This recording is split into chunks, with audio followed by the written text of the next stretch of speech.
Hello and welcome back to Women's Football Talk, the YouTube channel that brings you all the latest news and stories from around the world of women's football. Now before we get into today's video, make sure you smash that subscribe button and turn on the post notification bell so you never miss a video of ours, and that you're following us on Twitter and on Instagram for all the latest news and stories as and when it happens.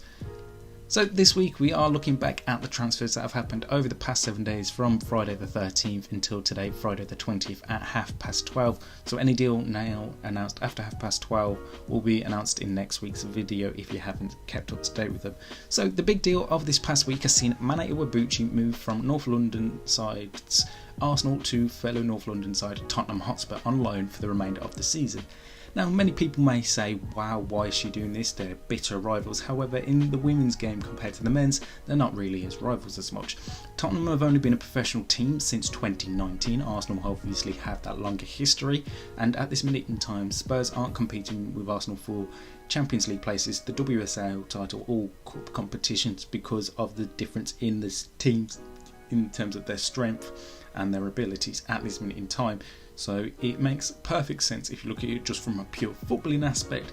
Mana Iwabuchi wasn't getting minutes at Arsenal, wasn't really a Jonas Seiderveld type player. Now she moves over to Tottenham, where she will probably get more regular minutes for the remainder of the season ahead of the World Cup, which starts in just 6 months' time. So for me, it's a move that makes perfect sense.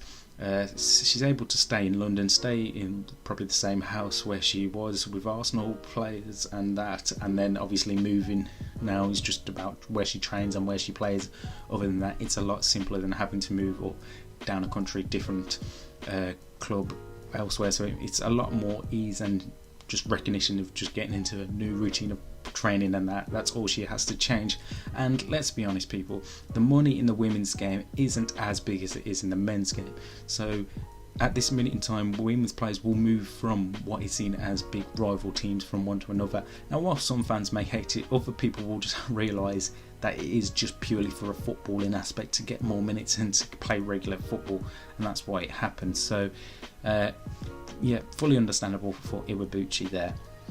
Other deals that have happened over this past week: Lydia Williams has left PSG after a short stint there and joined WSL side Brighton and Hove Albion on an 18-month deal. Now Williams had moved to PSG in the past summer, but her game time wasn't happening, so hence why she's moved over to the WSL to test Megan Walsh in goal for Brighton and hopefully get some game time there. Liverpool have completed the signing of Miri Taylor. The youngster moves to Liverpool after spending the past year over in the NWSL with Angel City.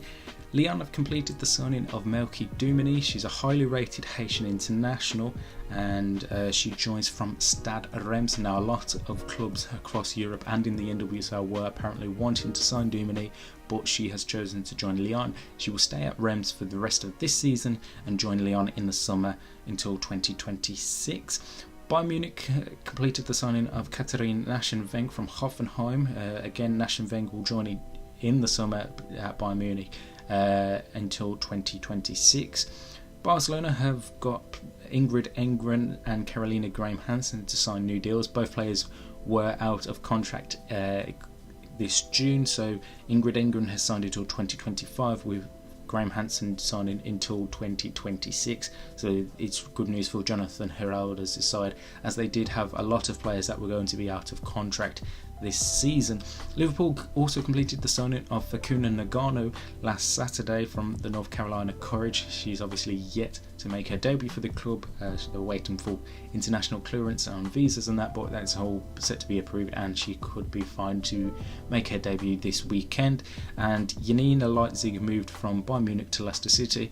Obviously, if you watched last weekend's WSL action, you saw Leipzig make her debut, in which she did really well for Leicester City. So those are some of the big deals that have happened over the past week. And now some rumours regarding Manchester United. Now by the time the video comes out, they could be confirmed deals, but that is Jade Riviere and Estelle Cascarino, the younger sister of Delphine Cascarino, are both set to be Manchester United players. So we're just waiting on those deals to be confirmed, and with just under 2 weeks left of the window, you will see teams trying to ramp up their deals over the next 10 days or so before the window slams shut on Tuesday the 31st of January. Now here in England, it's 5 PM for domestic deals, whilst 11 PM midnight for international deals. So it's going to be very busy, and obviously we'll have full coverage of that when it arrives. But a reminder, if I haven't mentioned the deal and it has happened, please go over to our website wftalk.com. We have a dedicated section where we have all the deals that have happened, whether it's new deals or new deals for players or players joining a new club. They will be there on the website, and obviously we'll be back next week to look again at the week's transfers as they happen, and then obviously on Monday we'll be back with the recap, looking back at the weekend's fixtures in all detail. So like I said at the start, make sure you like and subscribe and turn on the post notification bell so you never miss a video of ours, and that you are following us on Twitter and Instagram for all the deals and other stuff that as and when it happens in football. Until next time, we'll see you soon.